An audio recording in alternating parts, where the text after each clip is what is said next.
बहुत समय पहले की बात है। सोमलपुर नामक राज्य के राजा सूर्य प्रताप का शासन था। वह एक अत्यंत प्रतापी और प्रजापालक शासक थे।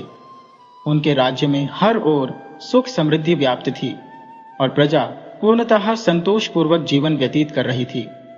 सूर्य प्रताप का एकमात्र पुत्र तेज प्रताप, जिसे राजा ने अत्यधिक स्नेह और लाड प्यार से पाला था, अब विवाह योग्य आयु का हो चुका था।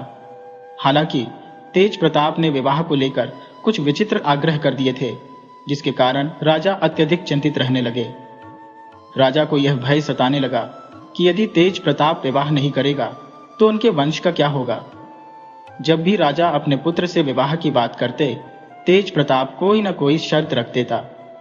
वह शर्तें इतनी असाधारण और अजीब होती कि कोई भी कन्या उन्हें स्वीकार करने के लिए तैयार नहीं होती।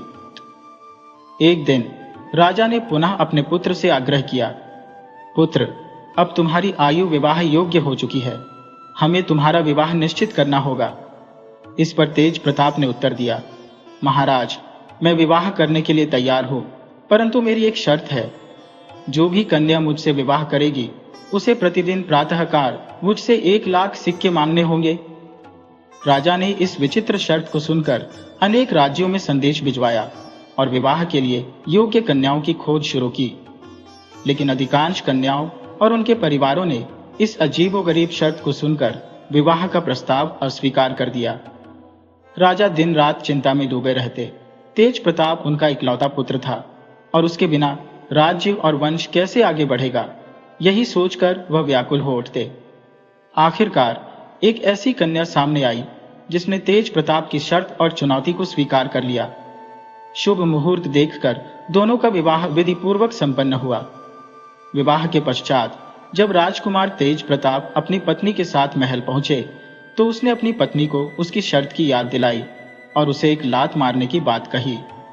राजकुमार की पत्नी, जो अब रानी बन चुकी थी, ने शांतिपूर्ण लेकिन दृढ़ स्वर में उत्तर दिया, स्वामी, आप मुझे लात तभी मार सकते हैं जब आप स्वयं अपनी मेहनत से कमाने योग्य हो जाएंगे। अभी आप महाराज सूर्य प्रताप की कमाई पर निर्भर है। यह सुनकर तेज प्रताप का क्रोध 7वें आसमान पर पहुंच गया। अपनी पत्नी के साहसी और तर्कपूर्ण उत्तर से वह इतना क्रोधित हुआ कि बिना कुछ कहे महल छोड़कर अपना राज्य और परिवार त्याग अपनी जीविका अर्जित करने के लिए निकल पड़ा। सूर्य की पहली किरणों के साथ जब तेज प्रताप की खोज की गई तो यह ज्ञात हुआ कि वह अपनी आजीविका कमाने के लिए राज्य छोड़ चुका है, परंतु उसकी पत्नी ने सभी को उसे ढूंढने से मना कर दिया। तेज प्रताप संकल्पित और दृढ़ होकर 2 दिनों तक निरंतर चलता रहा। अपनी यात्रा में वह एक अन्य राज्य सुंदर नगर में पहुंचा। वहां उसने कुछ असाधारण और अविश्वसनीय घटनाएं देखी। एक स्थान पर उसकी दृष्टि दीवार के पास एकत्रित चूहों के समूह पर पड़ी। वहां से एक अत्यंत मधुर संगीत की ध्वनि गूंज रही थी, जैसा उसने पहले कभी नहीं सुना था। वह विस्मय से भरकर वहीं ठहर गया। चूहों का वह दल मानो किसी संगीत महफिल में मग्न था। एक चूहा मधुर स्वर में गान कर रहा था, जबकि दूसरा ढोलक की थाप पर वातावरण को संगीतमय बना रहा था। अन्य चूहे विविध वाद्य यंत्र बजाकर संगीत का जादू रच रहे थे। तेज प्रताप को यह देखकर अपनी आंखों पर विश्वास नहीं हो रहा था कि चूहे ऐसा सुरम्य संगीत प्रस्तुत कर सकते हैं। अचानक संगीत समाप्त हुआ और चूहे अपने अपने बिलों में चले गए। तेज प्रताप उस संगीत की स्मृतियों में खोया बैठा रहा, मानो वह धुन उसकी चेतना में अटकी हो।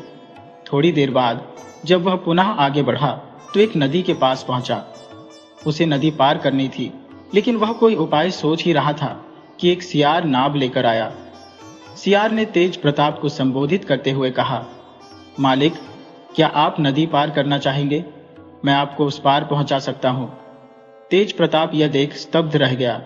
उसे विश्वास ही नहीं हो रहा था कि एक सियार नाव चला सकता है।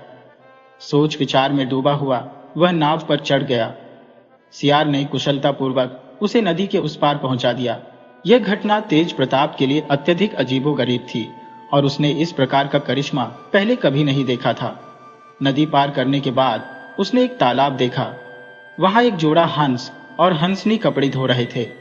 वे कपड़े धोकर आकाश में उछालते और जब वे कपड़े जमीन पर गिरते तो वे सूख कर तह लगे हुए मिलते। तेज प्रताप यह देखकर हतप्रभ रह गया। वह सोचने लगा कि क्या वह किसी जादुई नगरी में पहुंच गया है, जहां हर घटना अविश्वसनीय और अलौकिक प्रतीत हो रही है।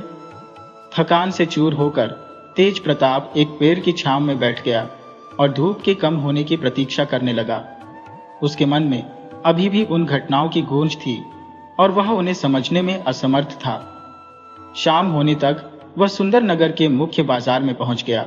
बाजार में चहल पहल बढ़ चुकी थी और चारों ओर एक से बढ़कर एक सामान बिक रहे थे। तेज प्रताप उस बाजार की रौनक में खो गया, लेकिन उसके मन में अब भी उस दिन की घटनाएं घूम रही थी, मानो वे किसी रहस्यमय कहानी का हिस्सा हो। खिलौनों, रेशमी वस्त्रों और भव्य सजावटों के बीच तेज प्रताप की नजरें एक वृद्धा पर जाकर ठहर गई, जो अपनी टोकरी में 2 हाथ लंबी ककड़ी और 4 हाथ लंबे बीज ली बैठी थी। यह दृश्य उसके लिए अत्यंत विचित्र और अबूझ था, क्योंकि उसने पहले ऐसा कभी नहीं देखा था। वह अपने भीतर उमड़ते प्रश्नों को शांत करने का प्रयास करता रहा, लेकिन समझने में असफल रहा। वहीं एक खंभे पर चिपके पोस्टर ने उसकी उत्सुकता को और बढ़ा दिया। पोस्टर पर राज्य के राजा की घोषणा लिखी थी, जिसमें ऐसी असामान्य घटनाओं के साक्ष्य लाने वाले को पुरस्कृत करने का वादा किया गया था। तेज प्रताप ने यह अवसर अपनी आजीविका सुधारने और अपने जीवन की परिस्थितियों को बदलने के लिए उपयुक्त समझा। राजमहल पहुंचकर उसने राजा को अपनी देखी गई सभी अद्भुत घटनाओं के बारे में विस्तार से बताया। उसकी बात सुनकर राजा को आशंका हुई। उन्होंने कहा, तुम्हारी बातों पर विश्वास करना कठिन है। क्या तुम इन घटनाओं को प्रमाणित कर सकते हो? तेज प्रताप ने साहसपूर्वक उत्तर दिया, महाराज, मैं आपको सब कुछ दिखाने के लिए तैयार हूं, लेकिन यदि मैं असफल रहा तो आप मुझे कैद में डाल सकते हैं, और यदि मैं सफल हुआ तो आप मुझे अपने राज्य का आधा हिस्सा देने का वचन दें। राजा उसकी आत्मविश्वास भरी चुनौती स्वीकार करते हुए बोले, ठीक है, यदि तुम अपनी बात सिद्ध कर पाओ तो हम अपना वचन निभाएंगे। राजा अपने मंत्रियों और दरबारियों के साथ तेज प्रताप के साथ चल दिए। वह उन्हें पहली घटना के स्थल पर ले गया, जहां वृद्धा बैठी थी, लेकिन जैसे ही उन्होंने वहां कदम रखा, वृद्धा कहीं गायब हो चुकी थी। राजा ने तेज प्रताप से कहा, यह घटना तो असत्य सिद्ध हुई। तेज प्रताप ने तुरंत कहा, महाराज, अगली घटना दिखाने की अनुमति दें। वे सभी तालाब की ओर बढ़े, जहां तेज प्रताप ने हंस और हंसनी को कपड़े धोते और हवा में उछालते देखा था। लेकिन राजा और उनकी सेना को आते देख वे हंस और हंसनी आसमान में उड़ गए। वहां भी उन्हें कोई प्रमाण नहीं मिला। राजा ने तेज प्रताप को दूसरी बार निराशा के स्वर में कहा, यह भी तुम्हारी कल्पना मात्र प्रतीत होती है। लेकिन तेज प्रताप ने हार नहीं मानी और उन्हें उस नदी के पास ले गया, जहां उसने सियार को नाव चलाते देखा था। सियार राजा और उनकी विशाल सेना को आते देख भयभीत होकर जंगल में भाग गया। इससे पहले कि राजा कुछ कहते, तेज प्रताप ने अपने मन में गहराते असंतोष को छुपाते हुए कहा, महाराज, यह केवल संयोग है। मैंने सच देखा था, लेकिन शायद ये घटनाएं प्रमाणित होने के लिए नहीं थी। राजा ने उसकी ईमानदारी पर विचार करते हुए कहा, हम तुम्हारी भावनाओं और दृढ़ता को समझते हैं, लेकिन तुम्हारी कहानियों के प्रमाण न मिल पाने से हम तुम्हें वचनानुसार इनाम नहीं दे सकते। तेज प्रताप ने उस दिन एक नई सीख ली। उसने महसूस किया कि हर अद्भुत घटना का सत्यापन आवश्यक नहीं, लेकिन जीवन में साहस और सत्य के साथ खड़ा होना महत्वपूर्ण है। सेना के आगमन की सूचना से सियार सहम गया। वह सोचने लगा, मैं अकेला इतनी विशाल सेना का सामना कैसे करूंगा। भयाकुल होकर वह अपने विचार त्यागते हुए वहां से भाग खड़ा हुआ। तेज प्रताप की यह कथा भी राजा के समक्ष असत्य सिद्ध हुई। राजा ने क्रोधित स्वर में कहा, तेज प्रताप, तुम्हारी सभी घटनाएं झूठी साबित हो रही है। तुम्हें हमारे साथ इस प्रकार का छल नहीं करना चाहिए था। तेज प्रताप ने हताशा में उत्तर दिया, महाराज, मैं छल नहीं कर रहा। मैंने अपनी आंखों से यह सब देखा है। मैंने वही बताया जो मैंने अनुभव किया। कृपया अंतिम घटना को भी जांचने का अवसर दे। जब वे दीवार के पास पहुंचे, जहां चूहों का मेला लगा था, वहां तेज प्रताप ने देखा कि चूहे अपने गहन सुरों में संगीत रच रहे थे। लेकिन जैसे ही उन्होंने सेना को अपनी ओर आते देखा, वे तुरंत अपना साथ सामान समेटकर अपने बिलों में छुप गए अब यह चौथी घटना भी असत्य प्रमाणित हो चुकी थी। राजा ने कठोर स्वर में आदेश दिया, तेज प्रताप, तुम्हारी सभी बातें झूठी सिद्ध हुई हैं। शर्त के अनुसार तुम्हें बंदी बनाया जाएगा। तेज प्रताप अपनी बात पर अडिग रहा, लेकिन राजा ने उसकी कोई दलील स्वीकार नहीं की और उसे कठोर दंड सुनाया। समय बीतता गया। तेज प्रताप की अनुपस्थिति से राज्य में हलचल मच गई। राजा ने अपने पुत्र की खोज के लिए आदेश दिया। इधर तेज प्रताप की पत्नी, जो राजकुमारी थी, उनकी चिंता गहराती जा रही थी। उन्होंने सोचा, यदि तेज प्रताप केवल कमाई के लिए गया होता तो वह शीघ्र लौट आता। अवश्य ही उसके साथ कोई अनहोनी हुई है। मुझे स्वयं उसकी तलाश में निकलना होगा। राजकुमारी ने एक सुंदर युवक का वेश धारण किया और तेज प्रताप की खोज में निकल पड़ी। राज्यों और नगरों में भटकने के बाद वे उसी राज्य में पहुंची जहां तेज प्रताप कैद था। उन्हें ज्ञात हुआ कि राजा द्वारा घोषित इनाम वाली घटनाएं कभी सत्यापित नहीं हो पाती। उन्होंने अनुमान लगाया कि राजा ने ही तेज प्रताप को बंदी बना रखा है। राजकुमारी ने तेज प्रताप को छुड़ाने की योजना बनाई। वे अपने राज्य लौटी और एक विशेष सेना तैयार की। इसमें दर्जनों प्रशिक्षित बिल्लियां, कुत्ते, चीते और एक युवा शेर शामिल थे। महीनों के कठोर प्रशिक्षण के बाद ये सभी जानवर उनके आदेशों का पालन करने में निपुण हो गए। योजना के तहत राजकुमारी राजकुमार का वेश धारण कर अपनी सेना के साथ उस राज्य की ओर रवाना हुई।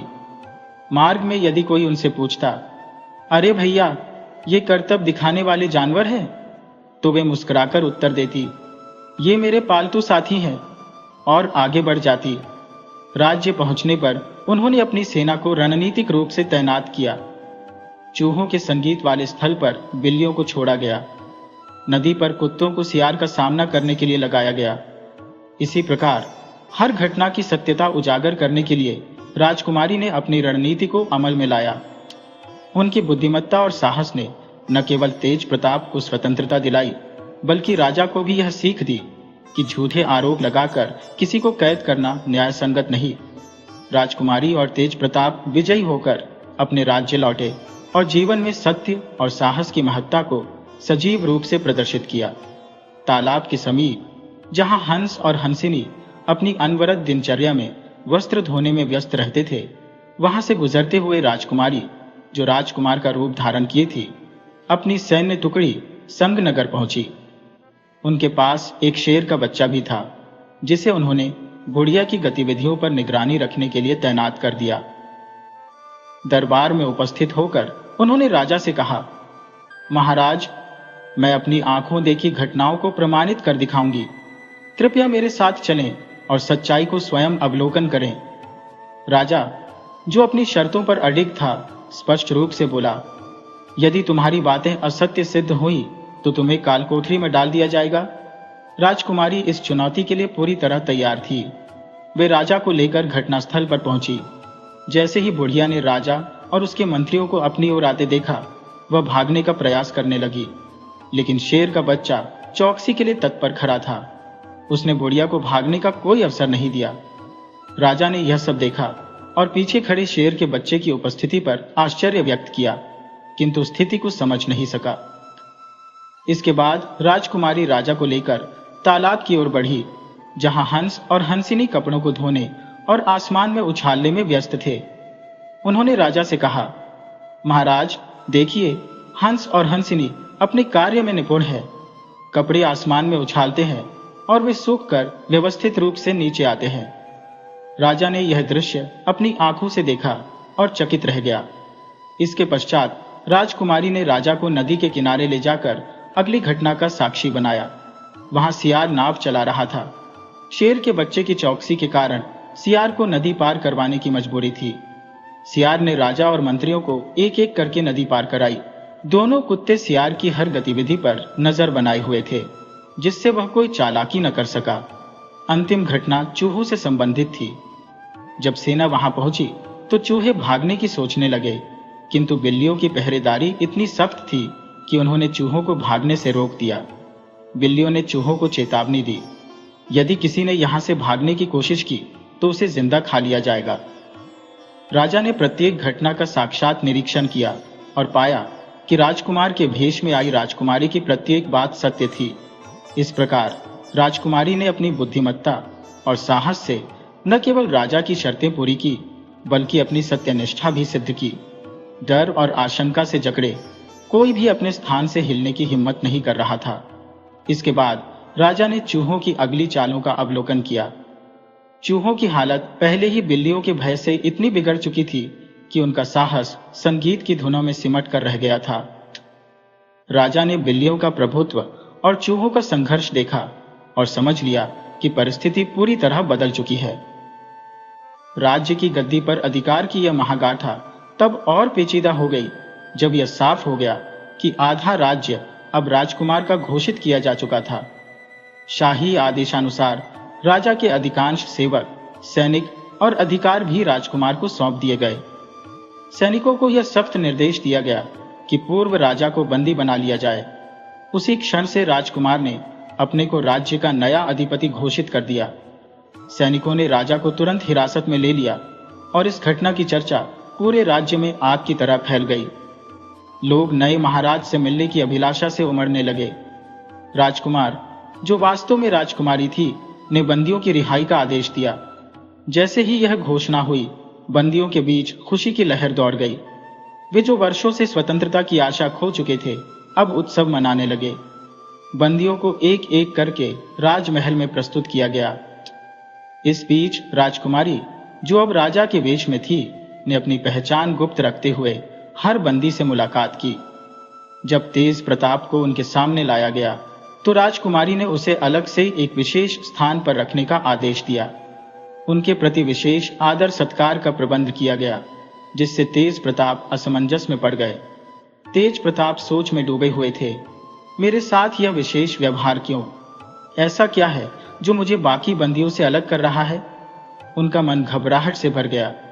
लेकिन राजकुमारी, जो अब राजा का रूप धारण की थी, उनके मनोभावों से अनजान नहीं थी। उन्होंने आदेश दिया कि तेज प्रताप को अतिथि गृह में सम्मान पूर्वक ठहराया जाए। अतिथि गृह में उनके रहने की व्यवस्था भव्य थी।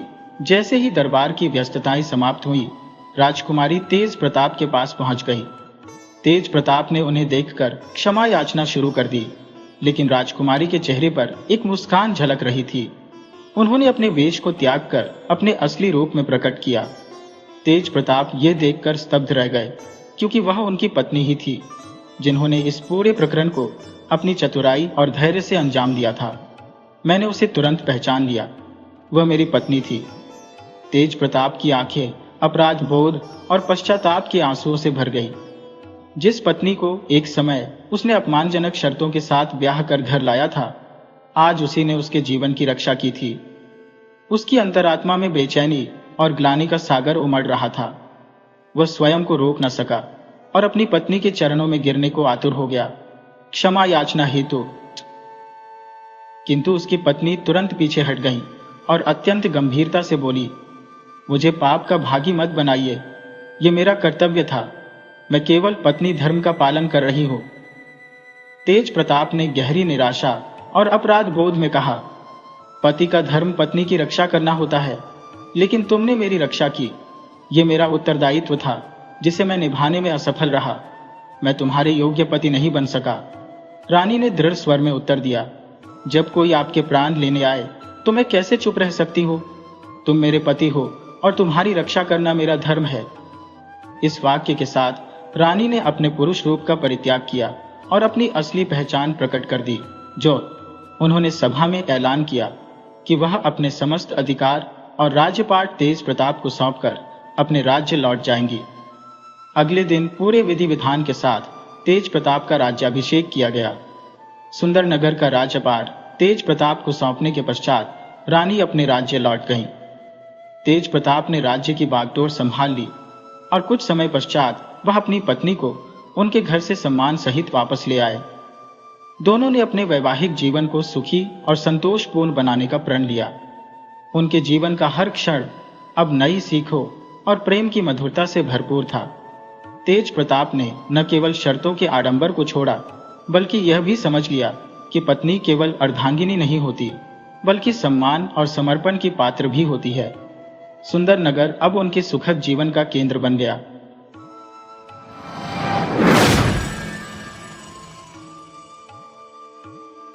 एक छोटे से गांव में एक साधारण किसान अपनी धर्मपत्नी और नन्हे से पुत्र संग निवास करता था। किसान अत्यंत सरल स्वभाव का था और अपने कृषि कार्यों में निमग्न रहता था। जो फसल उपजती उसी को बाजार में बेचकर वह अपने परिवार का भरण पोषण करता। उसकी पत्नी भी अत्यंत धार्मिक और पूजा अर्चना में प्रवृत्त थी। वह घर के कार्यों में व्यस्त रहती और अवकाश मिलने पर खेतों में पति का हाथ बटाती, साथ ही अपने पुत्र का पालन पोषण भी करती। इस प्रकार उनका परिवार आनंद और संतोष से जीवन यापन कर रहा था। एक दिन किसान खेत में खुदाई करने पहुंचा। जैसे ही उसने अपनी कुदाल मिट्टी में चलाई, उसका ध्यान गया कि उसकी कुदाल के नीचे एक सर्प आ गया है। दुर्भाग्यवश कुदाल की चोट से सर्प ने वहीं प्राण त्याग दिए। किसान ने यह देखकर अत्यंत दुख अनुभव किया। उसकी दृष्टि पास के बिल पर पड़ी, जहां उसने सर्प के एक नन्हे से शावक को देखा। हालांकि नागिन वहां उपस्थित नहीं थी। किसान विचारमग्न हो गया। सर्प तो अब नहीं रहा और शायद नागिन भी कहीं चली गई हो, लेकिन यह नन्हा सांप तो अब अनाथ हो गया। उसके मन में दया और पश्चाताप का सागर उमड़ पड़ा। किसान को अपनी करनी पर गहरा पश्चाताप हुआ। उसने मन ही मन कहा, मुझसे बड़ा अपराध हो गया। यदि नागिन होती तो अब तक बदला अवश्य ले चुकी होती। किंतु नागिन अनुपस्थित थी और वह विचार करने लगा कि इस नन्हे सर्प को यूं अनाथ नहीं छोड़ा जा सकता। उसने उसे घर ले जाने का निश्चय किया। किसान ने उस सर्प शावक को टोकरी में रखा और घर आते ही पत्नी को सारा वृत्तांत सुनाया। उसने बताया कि कैसे अनजाने में कुदाल से उसने सर्प का वध कर दिया। उसकी पत्नी सरल स्वभाव की थी। उसने सर्प के बच्चे को देखा और कहा, आज से यह भी हमारा पुत्र है। इस प्रकार किसान और उसकी पत्नी ने सर्प शावक को अपने परिवार का हिस्सा बना लिया। इधर जब नागिन अपने बिल में लौटी और पति का निर्जीव शरीर देखा तो वह विलाप करने लगी। उसकी आंखों से अश्रुधारा बह निकली। नागिन ने सोचा कि संभवतः उसके बच्चे का भी अंत हो गया होगा। उसे इस बात की भनक तक नहीं थी कि किसान ने उसके बच्चे को जीवित रखा है। उसने पति के शव के समक्ष प्रतिज्ञा की, जिसने तुम्हें मारा है मैं उसे और उसके परिवार के हर सदस्य को समाप्त कर दूंगी, तभी तुम्हारी आत्मा को शांति मिलेगी। नागिन ने बदला लेने का प्रण लिया। अगले दिन जब किसान अपने खेतों में गया तो नागिन ने उसकी गतिविधियों पर नजर रखी। उसने कुदाल पर लगे खून के धब्बे देखे और समझ गई कि यह वही व्यक्ति है जिसने उसके पति का वध किया। नागिन उसके पीछे पीछे चल दी।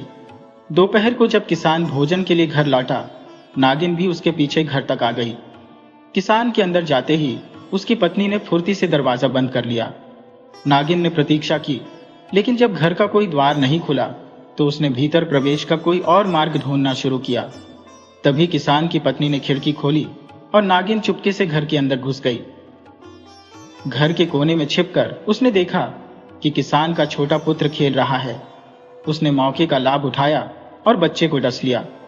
जैसे ही नागिन खिड़की के रास्ते बाहर जाने लगी, किसान घर लौट आया। उसने नागिन को भागते हुए देख लिया और चीखते हुए कहा, इसने मेरे बेटे को डस लिया है। उसकी पत्नी ने भी नागिन को देखा और भय से कांप उठी। बच्चे की हालत बिगड़ने लगी और किसान का हृदय डर और क्रोध से भर गया। किसान की पत्नी अपने बेटे के पास दौड़कर पहुंची और दोनों चीखने चिल्लाने लगे। किसान को समझ आ गया था कि यह नागिन ही होगी जो अपने पति की मृत्यु का प्रतिशोध लेने आई है। जब उन्होंने अपने बेटे को देखा तो उसके शरीर में नाग के दंत के निशान स्पष्ट दिखाई दिए। गांव इतना छोटा था कि वहां अस्पताल की कोई सुविधा नहीं थी। शहर का अस्पताल दूर था और किसान की आर्थिक स्थिति इतनी खराब थी कि वह तुरंत वहां तक पहुंचने के साधन जुटा नहीं सका। बच्चा विष के प्रभाव से तड़पने लगा। उसका मुंह झाग से भर गया और देखते ही देखते उसने दम तोड़ दिया। अपने इकलौते बेटे की मृत्यु से किसान और उसकी पत्नी पूरी तरह टूट गए। वे बेटे का अंतिम संस्कार करने के बाद गहरे शोक में डूब गए। किसान ने पत्नी को सांत्वना देते हुए कहा, अब हमारे पास जो सांप का बच्चा है उसे ही अपने बेटे की तरह पालेंगे। जाओ। दोनों ने यह ठान लिया कि वे उसे उसी तरह प्यार देंगे जैसे अपने मृत पुत्र को दिया करते थे। उधर नागिन ने यह दृश्य देखा तो वह आवेश और पश्चातावे के मिश्रित भावों से भर गई। उसने जब देखा कि किसान और उसकी पत्नी सांप के बच्चे को अपने पुत्र की तरह दूध पिला रहे हैं तो उसकी आंखें नम हो गईं। नागिन को महसूस हुआ कि उसने प्रतिशोध की भावना में आकर निर्दोष बच्चे की जान ले ली, जबकि ये दोनों उसके अपने बच्चे को सच्चे हृदय से पाल रहे हैं। नागिन ने यह सोचा, अगर मैंने अपने बच्चे को इनकी गोद में देखा होता तो शायद मैं इस घर के चिराग को बुझाने की गलती नहीं करती। अपने किए पर पछताते हुए वह वहां से चली गई, लेकिन उसका मन अभी भी शांति नहीं पा सका। अब किसान और उसकी पत्नी सांप के बच्चे को अपना मानकर उसकी देखभाल में जुट गए। रोजाना उसे दूध पिलाते और बड़े स्नेह से उसका पालन करते। नागिन अक्सर छिपकर यह सब देखती और उनकी निस्वार्थ ममता को देखकर उसकी आंखों से आंसू बहने लगते। एक दिन नागिन ने मन में ठान लिया कि वह भगवान से अपने की माफी मांगेगी। वह एक मंदिर पहुंची और वहां श्रद्धा से परिक्रमा करते हुए प्रार्थना करने लगी, हे प्रभु, मैंने प्रतिशोध के आवेग में आकर इनके बच्चे की जान ले ली। मुझे क्षमा कर दीजिए और मेरे अपराध का बोझ हल्का कीजिए। इस तरह नागिन के हृदय में पछतावे और कृतज्ञता का संचार हुआ और किसान व उसकी पत्नी ने सांप के बच्चे को अपनी ममता का प्रतीक मान लिया। किसान और उसकी पत्नी अपने टूटे हुए जीवन में किसी तरह सांत्वना खोजने का प्रयास कर रहे थे कि तभी किसी ने उनके दरवाजे पर दस्तक दी। किसान की पत्नी ने तुरंत पति को सूचना दी। किसान ने दरवाजा खोलते ही देखा कि सामने एक अमीर महिला खड़ी थी, जिसकी गोद में एक छोटा बच्चा था। उस महिला के चेहरे पर घबराहट और आंखों में आंसू स्पष्ट थे। उसने हाथ जोड़ते हुए किसान से कहा, कृपया हमारे बच्चे की मदद करें। इसे एक नागिन ने डस लिया है और हमारे पीछे गुंडे पड़े हैं। हमें इस बच्चे को बचाने का और कोई रास्ता नहीं सूझ रहा। भगवान आपका भला करेगा। किसान और उसकी पत्नी ने बिना एक शब्द कहे बच्चे को गोद में ले लिया और दरवाजा बंद कर दिया।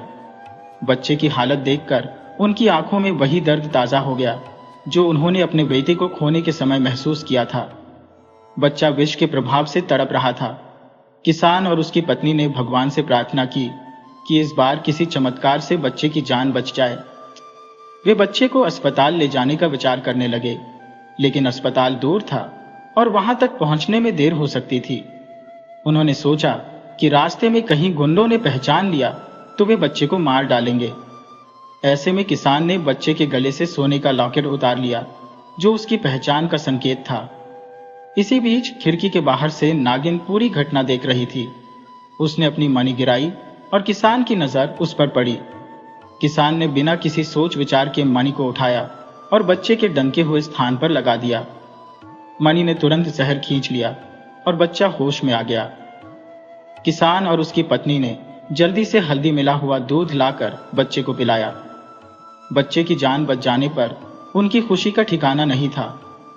उन्होंने उसे अपने बेटे के रूप में स्वीकार कर लिया।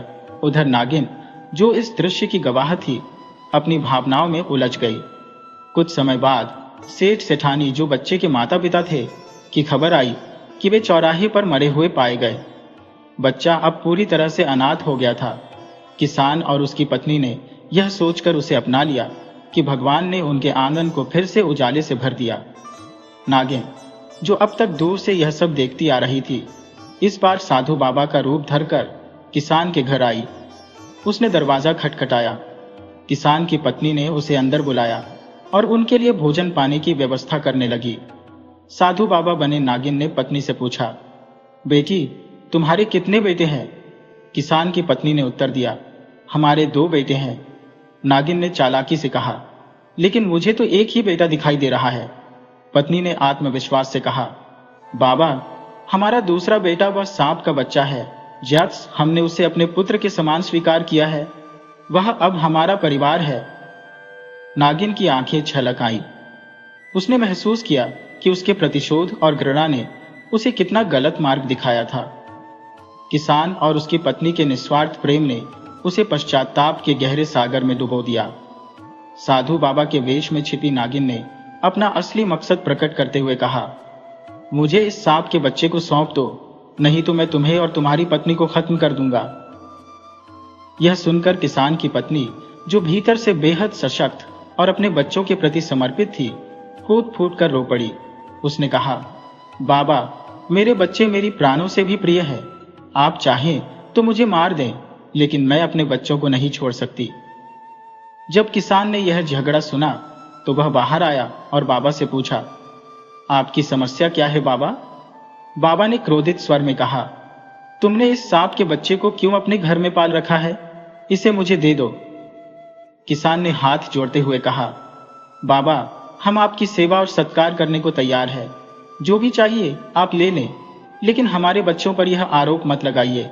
ये बच्चा अब हमारा बेटा है और हम इसे किसी भी कीमत पर नहीं देंगे। साधु बाबा ने उन्हें धमकी दी, अगर तुमने मेरी बात नहीं मानी तो मैं तुम्हें और तुम्हारी पत्नी दोनों को मार डालूंगा। इस पर किसान ने अपनी पत्नी की ओर देखते हुए कहा, बाबा, आप चाहें तो मेरी जान ले सकते हैं, लेकिन मेरी पत्नी को छोड़ दीजिए। मेरे बच्चों को उसकी आवश्यकता है। वे अभी बहुत छोटे हैं और उनकी परवरिश मेरी पत्नी ही कर सकती है। इसके बाद बाबा ने कहा, अगर ऐसा है तो वह मणि मुझे दे दो जो तुम्हारे पास है। किसान ने सहजता से कहा, बाबा, मेरे लिए उस मणि का कोई उपयोग नहीं है, आप इसे ले सकते हैं। किसान ने मणि बाबा को सौंप दी। जब बाबा बाहर आया और अपने असली स्वरूप में नागिन में परिवर्तित हुआ तो उसने देखा कि किसान और उसकी पत्नी उसके बच्चे को अपने बेटे की तरह प्रेम और देखभाल दे रहे थे। नागिन यह देखकर संतुष्ट हो गई कि उसका बच्चा सुरक्षित और प्रेमपूर्ण हाथों में है। नागिन अपने पति के पास गई और कहा, आज मेरा जीवन धन्य हो गया। मैंने अपना वचन पूरा किया और अपने बच्चे को एक सुरक्षित भविष्य सौंप दिया। अब मेरे लिए इस संसार में कोई उद्देश्य शेष नहीं है। मैं तुम्हारे पास आ रही हूं। इतना कहकर नागिन ने अपने प्राण त्याग दिए। जब किसान ने यह दृश्य देखा तो वह समझ गया कि यह नागिन केवल अपनी परीक्षा लेने और अपने बच्चे को देखने आई थी। उसने अपनी पत्नी के साथ मिलकर नागिन और उसके पति सांप के शरीरों को उठाया और उन्हें एक साथ अग्नि में समर्पित कर दिया, जिससे उनकी आत्मा को मुक्ति मिल गई। अब किसान और उसकी पत्नी के जीवन से सभी भय और चिंताएं समाप्त हो चुकी थी। मणि ने उनके जीवन में समृद्धि और स्थायित्व लाया। उनके घर में अब किसी चीज की कमी नहीं थी।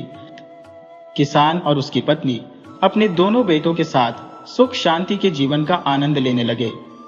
उनकी मेहनत और निस्वार्थ प्रेम ने उनके जीवन को सार्थक बना दिया।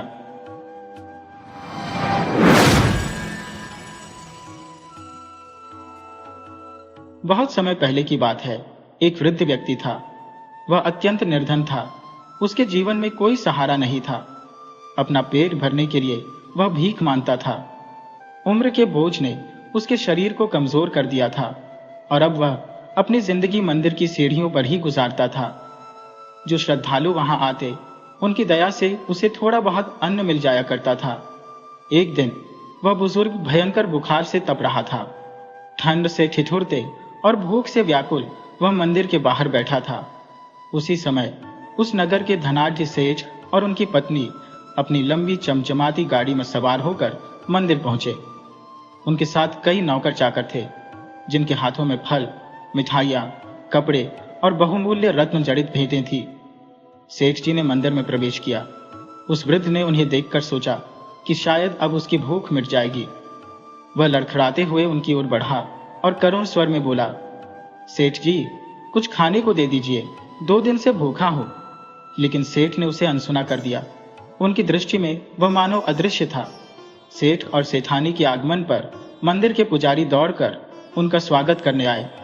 वे बार बार नमन करते हुए बोले, सेठ जी, आपके आगमन से तो हमारा मंदिर धन्य हो गया। आइए, भीतर पधारिए। सेठ ने अपने नौकरों से कहा, सारा सामान अंदर रखो। पूजा के बाद ये सब भगवान को अर्पित करेंगे। वृद्ध व्यक्ति इस पूरी घटना को निरीह दृष्टि से देख रहा था। उसने फिर प्रयास किया और अपनी कांपती आवाज में कहा, सेठ जी, मैं भूख से बेहाल हूं, कृपया थोड़ा फल या मिठाई दे दीजिए। लेकिन सेठ ने उसकी प्रार्थना को दोबारा अनदेखा कर दिया। तब वह सेठानी के पास पहुंचा और विनम्रता से बोला, सेठानी जी, कृपया मुझे कुछ खाने के लिए दे दीजिए। भूख के कारण मेरी तबीयत बिगड़ रही है। सेठानी ने तिरस्कारपूर्ण स्वर में कहा, बाबा, ये सारे फल और मिठाइयां भगवान को चढ़ाने के लिए है। पूजा के पहले इन्हें छूना भी अशुभ है। हम आपको कुछ नहीं दे सकते। सेठ यह सुनकर भड़क गया। क्रोधित स्वर में वह बोला, अभी तो हमने मंदिर में प्रवेश भी नहीं किया और इस भिखारी ने हमारा रास्ता रोक दिया। पूजा में विघ्न पड़ गया। अब न जाने हमारा काम पूरा होगा या नहीं। पुजारी ने उन्हें शांत करने की कोशिश की। सेठ जी, कृपा करके धैर्य रखिए, भगवान आपकी भक्ति अवश्य स्वीकार करेंगे। लेकिन सेठ और अधिक क्रोधित हो गया। वह गरज कर बोला, पुजारी जी, क्या आप जानते हैं, मैंने इस नगर के सबसे महंगे फल और मिठाइयां खरीदी है, और यह भिखारी हमारी पूजा को अशुद्ध कर रहा है। वृद्ध व्यक्ति असहाय बैठा यह सब सुनता रहा। उसकी आंखों में केवल भूख की पीड़ा नहीं, बल्कि इंसानियत के टूटते बंधन का दर्द भी साफ झलक रहा था। सेठ जी क्रोध में आग बबूला हो उठे और बोले, प्रभु के लिए जो भेंट लेकर आई है उसे अभी तक अर्पित भी नहीं किया, और इस बूढ़े भिखारी ने हमारा सारा ध्यान भंग कर दिया। बताइए, भगवान को चढ़ाने से पहले इसे कुछ कैसे दे दें? पंडित जी विनम्रता से बोले, सेठ जी, कृपा करके शांत हो जाइए। यह बुजुर्ग व्यक्ति शायद अर्ध विक्षिप्त है, मैं इसे समझा दूंगा। सेठ जी और उनकी पत्नी मंदिर के अंदर चले गए। पंडित जी उस वृद्ध भिखारी के पास आए और फुसफुसाते हुए बोले, बाबा, आप यहाँ कोने में बैठ जाइए। जब ये लोग यहाँ से चले जाएंगे तब मैं तुम्हें कुछ खाने को दूंगा। बेचारा बूढ़ा अपनी तपती देह और छलकती आंखों के साथ चुपचाप कोने में बैठ गया। बुखार की तपिश और भूख प्यास ने उसके शरीर को तोड़ दिया था। वह अशक्त किंतु असहाय उस कोने में अपनी तकलीफ के साथ समेट कर बैठा रहा। मंदिर के भीतर सेठ जी ने भगवान को प्रणाम किया और आरती के लिए थाल उठाया। जैसे ही वे आरती करने लगे, थाल उनके हाथों से गिरकर भूमि पर जा पड़ा। सभी स्तब्ध रह गए। पंडित जी ने दूसरा थाल थमाया और बोले, सेठ जी, दूसरा आरती का थाल लीजिए और पूजा जारी रखिए। दूसरी बार पूजा समाप्त हुई। इसके बाद सेठ जी ने भगवान को भेंट चढ़ाने के लिए नौकरों से सामग्री मंगवाई।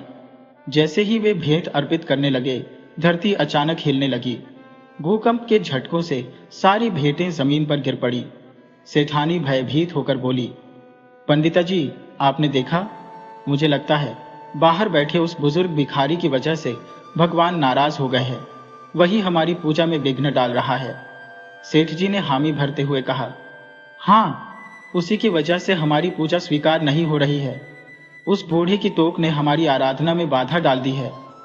पंडिता जी हाथ जोड़कर बोले, सेठ जी, कृपया मुझे क्षमा करें, परंतु भगवान उस बुजुर्ग से नाराज नहीं है। वास्तव में भगवान आपसे अप्रसन्न है। सेठानी ने विस्मय से पूछा, लेकिन हमने क्या किया है पंडिता जी? पंडिता जी ने गंभीर स्वर में कहा, आप पूछते हैं कि आपने क्या किया? आपने वह किया जो भगवान के सिद्धांतों के विपरीत है। आप इतने महंगे फल और उपहार प्रभु को अर्पित करने के लिए लाए, परंतु क्या आपने यह नहीं सोचा कि हर इंसान के भीतर भगवान का वास है? वह वृद्ध व्यक्ति जो भूखा और बीमार था, वही भगवान के रूप में आपसे प्रसाद मांगने आया था। पंडिता जी ने आगे कहा, अगर आपने उसे प्रेम पूर्वक कुछ खाने को दिया होता तो वही भेंट भगवान तक स्वयं पहुंच जाती, परंतु आपने उसे दुत्कार दिया। भगवान ने आपके उपहारों को अस्वीकार कर दिया क्योंकि आप उनकी असली उपस्थिति को पहचान नहीं सके। ये सुनकर सेठ जी और सेठानी की आंखें शर्म से झुक गईं। वे अपनी भूल पर पछतावा करने लगे, लेकिन समय की परछाई में अवसर खो चुका था। गरीबों को भोजन कराना वास्तव में उस परमात्मा की आराधना करने के समान होता है, किंतु आपने उस असहाय व्यक्ति का अपमान कर उसे फटकार कर दूर कर दिया। ऐसे में आपकी भेंट को प्रभु कैसे स्वीकार कर सकते हैं? स्मरण रहे, भगवान श्री कृष्ण ने सुदामा के प्रेम पूर्वक अर्पित मुट्ठी भर चावल को सर्वोच्च स्थान दिया था। जो भगवान इस संसार के स्वामी है, जिन्हें सब कुछ अर्पित किया जाता है, वे हमारे कीमती उपहारों से प्रसन्न नहीं होते। वे तो वही हैं जो जगत का पालन पोषण करते हैं। उन्हें केवल निष्ठा और समर्पण चाहिए। एक प्रेमपूर्ण पुष्प, एक बेलपत्र ही उनके हृदय को संतुष्ट कर देता है। महंगे उपहार चढ़ाकर उनके प्रति एहसान करने का भाव रखना अनुचित है। इसके बजाय यदि किसी भूखे को भोजन कराए तो उसकी आत्मा से निकला आशीर्वाद आपकी झोली को सुख समृद्धि से भर देगा। और यदि किसी मांगने वाले को कुछ देने में असमर्थ हो तो कम से कम उसका अपमान न करें, क्योंकि वह अपनी इच्छा से गरीब नहीं बना है और न ही भीख मांगना उसे अच्छा लगता है। यह उसकी विवशता है। कहते हैं, ईश्वर की लीला अपरंपार है। कब किसी भिखारी को राजा बना दें और कब किसी राजा को भिखारी, ये कोई नहीं जान सकता। फिर भी आपने उस वृद्ध को, जो बुखार से तप रहा था, भूख प्यास से व्याकुल था, दुत्कार कर भगा दिया। क्या आप उसकी दशा पर करुणा भी नहीं कर सके? कल्पना कीजिए, यदि आपने उसे प्रेम पूर्वक एक फल ही दे दिया होता तो उसकी आत्मा कितनी प्रसन्न होती। वह आपको अनगिनत आशीर्वाद देता, जिसकी अनुकंपा आपके जीवन में अद्भुत परिवर्तन ला सकती थी। यह सुनते ही सेठ जी की आंखों में सत्य का प्रकाश आया। वे बोले, पंडित जी, आप सही कह रहे हैं। हमने अपने धन के गर्व में बहुत बड़ी भूल कर दी। हमें गरीबों का सम्मान करना चाहिए था। जॉर्ज। सेठ जी और उनकी पत्नी बाहर आए। उन्होंने उस वृद्ध को देखा, जो अब भी अपनी जर्जर अवस्था में कोने में बैठा था। उनके भीतर पश्चाताप का सागर उमड़ पड़ा। सेठ जी ने हाथ जोड़कर उस वृद्ध से माफी मांगी। सेठानी ने भी करुणा भाव से कहा, हमें क्षमा कर दीजिए। कृपया हमारे द्वारा दिए गए फल और मिठाई को स्वीकार करें। वृद्ध की आंखों में आंसू छलक पड़े। वह अत्यंत दिनों से भूखा और प्यासा था। उसका शरीर बुखार और कमजोरी से टूट चुका था। सेठ जी ने तुरंत अपने सेवकों को बुलाया और उस वृद्ध को गाड़ी में बिठाकर अस्पताल ले गए। वहां उसका उपचार कराया। उस वृद्ध ने सेठ जी को दिल से आशीर्वाद दिया। जो भी इलाज का खर्च हुआ, वह सेठ जी ने सहर्ष वहन किया। वृद्ध के आशीर्वादों ने उनके जीवन में नई ऊर्जा भर दी। दोस्तों, यदि आप भगवान की आराधना करने जा रहे हो और मार्ग में कोई भूखा असहाय व्यक्ति मिले तो पहले उसे भोजन दें। पूजा का फल तभी मिलेगा जब हमारी मानवता जीवित होगी। भगवान को भोग चढ़ाएं, लेकिन यदि कोई असहाय, वृद्ध या अपंग व्यक्ति आपकी सहायता का आकांक्षी हो तो उसकी सहायता अवश्य करें। यही सच्ची पूजा है।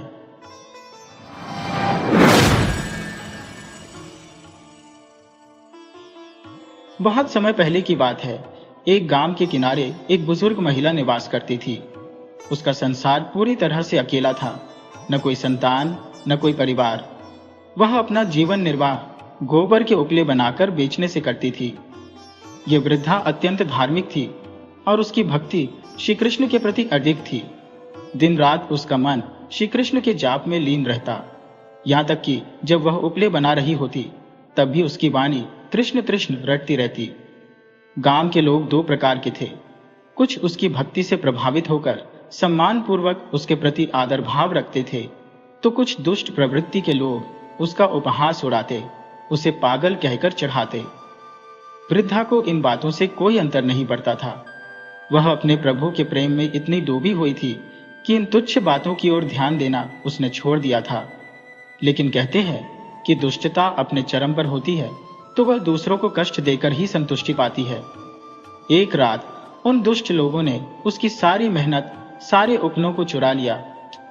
यह देखकर उन्होंने आपस में मजाक किया, देखते हैं अब इसके कृष्ण जी कैसे मदद करते हैं। सुबह जब वृद्धा उठी तो उसने पाया कि उसके बनाए हुए सभी उपले चोरी हो चुके हैं, लेकिन उसके चेहरे पर चिंता का कोई चिन्ह नहीं था। वह मुस्कुराते हुए बोली, अरे कृष्ण, तुम तो माखन चोर कहलाते हो। अब इस बुढ़िया के उपले भी चुरा लिए। क्या मुझे सताना तुम्हारी आदत में शुमार हो गया है? ठीक है, जैसी तुम्हारी इच्छा। यह कहकर वह बिना कोई शिकवा किए नए उपले बनाने में जुट गई। उस दिन वृद्धा भूखी प्यासी रही। उपले बिके बिना उसके घर में अन्न का आना असंभव था। उसके पास बस 2 गुड़ की दलिया थी। उसने उनमें से एक दली अपने मुंह में डाल ली, पानी पिया और भगवान का नाम लेकर शांत मन से लेट गई। वह श्री कृष्ण के नाम में तल्लीन हो गई। उसे न अपने कष्ट की परवाह थी, न भूख प्यास की। लेकिन भगवान अपने भक्तों का दुख सहन नहीं कर पाते। उन्होंने देखा कि यह बुजुर्ग महिला भूखी प्यासी है, फिर भी उसकी भक्ति अटूट है। यह देखकर भगवान का हृदय द्रवित हो उठा। श्री कृष्ण ने सोचा, मुझे पृथ्वीलोक पर जाकर अपने इस प्रिय भक्त की सहायता करनी चाहिए। मेरे कारण यदि यह कष्ट में है तो यह मेरी जिम्मेदारी बनती है। और इस तरह भगवान ने उसकी सहायता का उपाय खोज लिया। प्रभु और भक्त के इस अलौकिक संबंध की यह कथा यह सिखाती है कि सच्ची श्रद्धा के सामने बड़े से बड़ा कष्ट भी तुच्छ हो जाता है। श्री कृष्ण ने साधु का वेश धारण किया और बुढ़िया के घर जा पहुंचे। दरवाजे पर खड़े होकर उन्होंने जोर से पुकारा, अलख निरंजन। बुढ़िया झोंपड़ी से बाहर आई और पूछा, बोलो साधु बाबा, क्या चाहिए? साधु बने श्री कृष्ण ने निवेदन किया, मुझे बहुत भूख लगी है, कृपया कुछ खाने को दीजिए। बुढ़िया ने क्षण भर सोचा और कहा, मुनिवर, मेरे पास खाने को कुछ भी नहीं है। फिर कुछ विचार कर झोंपड़ी के अंदर गई और बची हुई एकमात्र गुड़ की डली लेकर लौट आई। उसने वह गुड़ साधु बाबा को दिया और एक लोटा शीतल जल भी प्रस्तुत किया। वह बोली, साधु बाबा, इसे खाइए और ऊपर से जल ग्रहण कर लीजिए, इससे आपकी भूख शांत हो जाएगी। श्री कृष्ण ने वृद्धा के प्रेम और समर्पण को अनुभव किया। उनके हृदय में उस क्षण एक गहरी कृतज्ञता उमड़ पड़ी। वह गुड़ और पानी ग्रहण करते हुए वृद्धा के त्याग और सेवा से अभिभूत हो गए। साधु बने श्री कृष्ण ने उसे सांत्वना दी और कहा, माई, तुम्हारे कष्ट अवश्य दूर होंगे, भगवान तुम्हारी सहायता करेगा। यह सुनकर बुढ़िया की आंखें नम हो गई, पर उसने कुछ नहीं कहा। इसके बाद साधु बाबा गांव के सरपंच के घर जा पहुंचे। सरपंच से बोले, मुझे ज्ञात हुआ है कि इस गांव के बाहर जो वृद्धा रहती है, उसके उपले किसी ने चुरा लिए हैं। वह अत्यंत निर्धन है और उन्हीं उपलों से अपना गुजारा करती है। अब वह भूखी प्यासी अपने घर में पड़ी है। सरपंच, जो हृदय से भला व्यक्ति था, बोला, साधु बाबा, ये सत्य है कि उसके उपले चोरी हुए हैं, परंतु गांव में सबके उपले एक जैसे होते हैं। ये कैसे पता चलेगा कि कौन से उपले बुढ़िया के हैं? साधु बाबा मुस्कुराए और बोले, मेरे पास एक दिव्य शक्ति है। यदि गांव के सभी लोग अपने उपले चौपाल पर इकट्ठा करें तो मैं अपनी सिद्ध से उन उपलों में से बुढ़िया के उपले अलग कर दूंगा। सरपंच ने उनकी बात मान ली और गांव में घोषणा करवा दी कि सभी अपने उपले तुरंत चौपाल पर लाकर रखे। जिन दुष्टों ने बुढ़िया के उपले चुराए थे, उन्होंने अपने उपलों में उन्हें मिला दिया और उसी ढेर में रख दिया। उन्हें विश्वास था कि साधु बाबा पहचान नहीं पाएंगे, क्योंकि सभी उपले एक जैसे दिखते थे। वे आपस में हंसते हुए बोले, इतने उपलों में भला कौन से किसके हैं? ये कैसे पहचाना जा सकता है? परंतु दुष्टों को यह आभास नहीं था कि ईश्वर की लीला और शक्ति उनके तुच्छ बुद्धि से परे है। सच्चे भक्तों के लिए भगवान न केवल चमत्कार करते हैं, बल्कि उनकी रक्षा भी करते हैं। अब साधु बने श्री कृष्ण ने अपनी लीला रचनी शुरू की। अब वे साधु जो कृष्ण जी के रूप में आए थे, उन्होंने सभी उपलों को एकाग्रता से सुनना शुरू कर दिया। जब बुढ़िया माई के उपले अलग अलग किए गए तो साधु बाबा ने उन्हें ध्यान से जांचा। अब सभी ने उत्सुकता से पूछा, आप कैसे कह सकते हैं कि यह बुढ़िया माई के उपले हैं? बुढ़िया माई को जब उनके उपले वापस मिले तो वे अत्यंत प्रसन्न हुई और साधु बाबा को श्रद्धा से प्रणाम करने लगी। सरपंच जी ने जिज्ञासावश पूछा, बाबा, आपने यह कैसे पहचाना कि कौन से उपले बुढ़िया माई के हैं? साधु बाबा, जो वास्तव में श्री कृष्ण के रूप में थे, मुस्कुराते हुए बोले, सरपंच जी, जब मैंने उपलों को उठाया तो मैं कान लगाकर उनकी ध्वनि सुन रहा था। बुढ़िया माई जब उपले बनाती है तो वे निरंतर कृष्ण कृष्ण का जाप करती है। उनकी इस भक्ति की ध्वनि उपलों में समा जाती है। फिर साधु बाबा ने कहा, आप भी सुन सकते हैं, इन उपलों से कृष्ण कृष्ण की ध्वनि आती है। यही पहचान है कि ये उपले बुढ़िया माई के हैं। उनकी बात सुनकर सभी लोग अचंभित रह गए और बुढ़िया माई को उनकी श्रद्धा के लिए सराहा। सरपंच ने जब बुढ़िया माई के उपलों को ध्यान से सुना तो उसमें से स्पष्ट रूप से कृष्ण कृष्ण की ध्वनि प्रतिध्वनित हो रही थी। यह देखकर गांव वाले, जिनमें वे भी शामिल थे जिन्होंने उपले चुराए थे, हतप्रभ रह गए। सभी ने बारी बारी से कान लगाकर उपलों को सुना और सचमुच उन उपलों में कृष्ण कृष्ण का जाप सुनाई दिया। चोरों का हृदय पश्चाताप से भर गया और वे तुरंत साधु बाबा के चरणों में गिरकर क्षमा याचना करने लगे। साधु बाबा ने गंभीर स्वर में कहा, क्षमा करना मेरे अधिकार में नहीं है। तुमने जिन उपलों को चुराया है वे इस सरल हृदय बुढ़िया माई के हैं, जाकर उनसे माफी मांगो। लेकिन बुढ़िया माई तो अत्यंत दयालु और निर्मल चित्त की थी। उन्होंने सरलता से कहा, मुझे तो मेरे उपले मिल गए और मेरे कृष्ण का नाम जो मैंने इन उपलों में रचा था वह मेरे पास लौट आया। मुझे न किसी से शिकायत है, न किसी को दंड दिलवाना है। उनकी सरलता और कृष्ण के प्रति उनकी अनन्य भक्ति को देखकर गांव वाले नतमस्तक हो गए। बुढ़िया माई अपनी रोजमर्रा की आदत के अनुसार उपले बनाती रही। और निरंतर भगवान का नाम लेती रही। उनकी भक्ति इतनी प्रबल थी कि वह नाम उन उपलों में भी प्रविष्ट हो जाता था। जब भी कोई उनके उपलों को ध्यान से सुनता, कृष्ण कृष्ण की ध्वनि स्पष्ट सुनाई देती। तो मित्रों, यह कथा हमें सिखाती है कि ईश्वर का नाम सदा स्मरण करना चाहिए। यह स्मरण जीवन के कठिन समय में भी हमें साहस और मार्गदर्शन प्रदान करता है। सुख के क्षणों में यदि हम प्रभु को याद करते हैं तो दुख के दिन हमारे पास फटकते भी नहीं। हमारे लिए आवश्यक है कि हम चलते फिरते, उठते बैठते हर पल भगवान का नाम स्मरण करें। ईश्वर को बड़ी बड़ी पूजा या भेंट की आवश्यकता नहीं होती। उनका नाम ही उनके लिए पर्याप्त है। उनकी कृपा सदा बनी रहे, इसके लिए भक्ति और सच्चे हृदय से उनका स्मरण करना ही पर्याप्त है।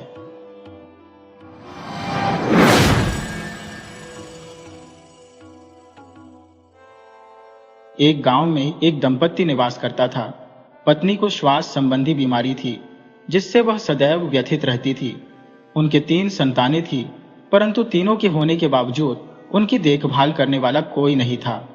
सबसे बड़ा पुत्र हिमांशु हरिद्वार में वन विभाग में अधिकारी के रूप में कार्यरत था। छोटा बेटा मयंक घर पर रहकर अपनी पढ़ाई करता और कोचिंग में शिक्षण कार्य करता था। वहीं सबसे छोटी बेटी तमन्ना, जो घर से बाहर हॉस्टल में रहकर अध्ययनरत थी। इस परिस्थिति में परिवार के सभी सदस्यों ने हिमांशु के विवाह का प्रस्ताव रखा। उनका कहना था कि पत्नी की बीमारी और घर के दायित्वों के चलते बहू के आने से घर की देखभाल सरल हो जाएगी।